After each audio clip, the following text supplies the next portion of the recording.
When you picture Jesus' ministry, what do you see? It's probably him and his 12 disciples, right? Traveling from town to town. It's this iconic image we all have. But there's a really practical side to this whole story that honestly we rarely talk about. And it's a question that once you ask it, kind of changes everything. I mean, seriously, just think about it for a second. You've got a group of at least 13 guys traveling all the time, not holding down regular jobs. Who was funding this whole thing? Who was paying for the food, a place to sleep, all the daily needs? It's a massive logistical question. And it turns out the answer has been hiding in plain sight this whole time. So let's go find it. Well, the clue to this whole mystery is tucked away in just a few short verses in the Gospel of Luke. This one little passage, man, it paints a way bigger, fuller picture of who was really part of Jesus' traveling crew. Okay, so part one here lines up exactly with what we'd expect. Jesus is on the road, he's preaching, and the 12 disciples are right there with him. Yep, that's the classic picture we all know. But the very next verse adds a brand new and super crucial layer to the story. And boom, right here, the story just drops in a whole new group. We're told that certain women were also traveling with them. Women who had been directly healed by Jesus, like Mary Magdalene.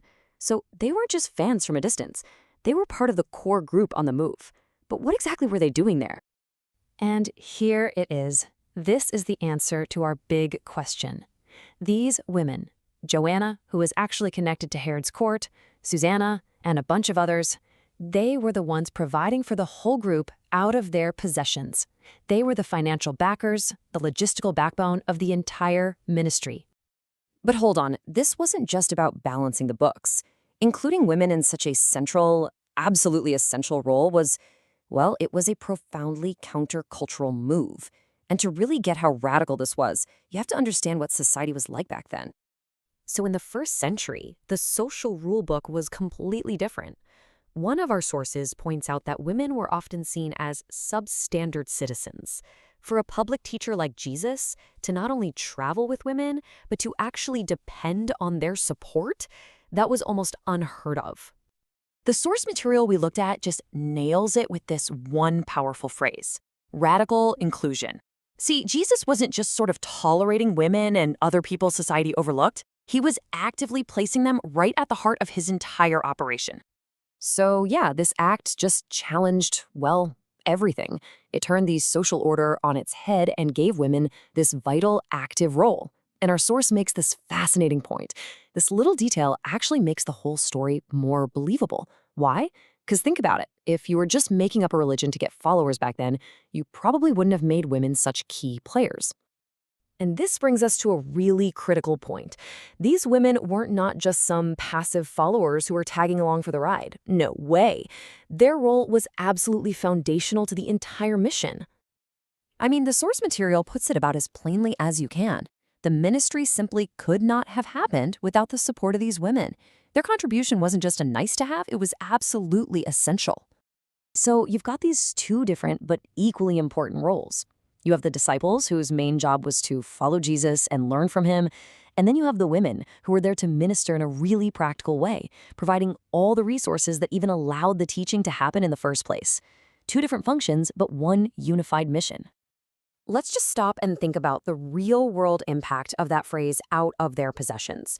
We're talking about financial giving that literally put food on the table, provided clothes, and covered all the expenses for this pretty large group that was constantly on the move. This was the engine that kept the entire ministry running, day in and day out. And what's so powerful about this is how much it connects to our own lives right now. In the discussion we pulled from, they drew a direct line from this ancient story to their own modern experiences. I love this quote from one of the speakers. It's just so real. He's thinking about this passage, and his mind immediately goes to the women in his own life, his wife, his mother, and how their support makes it possible for him to do what he does. It's a timeless idea, this concept of foundational support. And this led the whole discussion to this really powerful metaphor: women as the backbone. Just like these supporters were the backbone of Jesus' ministry, so often women are the backbone of the family, and you could argue of society itself. So the next logical question is, if people have different roles, does that mean some are more valuable than others? Well, this all builds to a really powerful, unifying theological point. And this is a really key clarification they made. Just because the men and women had different jobs to do, that didn't create some kind of spiritual hierarchy. Yeah, there's an order to things, but it's not a ladder of importance. One role isn't spiritually better than the other. Ultimately, the whole discussion gets summed up with this incredible idea from another part of the New Testament. In the grand scheme of things, from a spiritual perspective, all those worldly labels we have, gender, status, role, they just fall away. The core truth is one of unity and complete equality. So in the end, recognizing that this world-changing movement was funded and kept afloat by a group of dedicated women, well, that's not just a piece of trivia. It fundamentally reframes the entire story. It challenges our assumptions, and it invites us to see the foundational but often unsung contributions that have been there all along. It really makes you wonder, what other hidden histories are just waiting to be uncovered?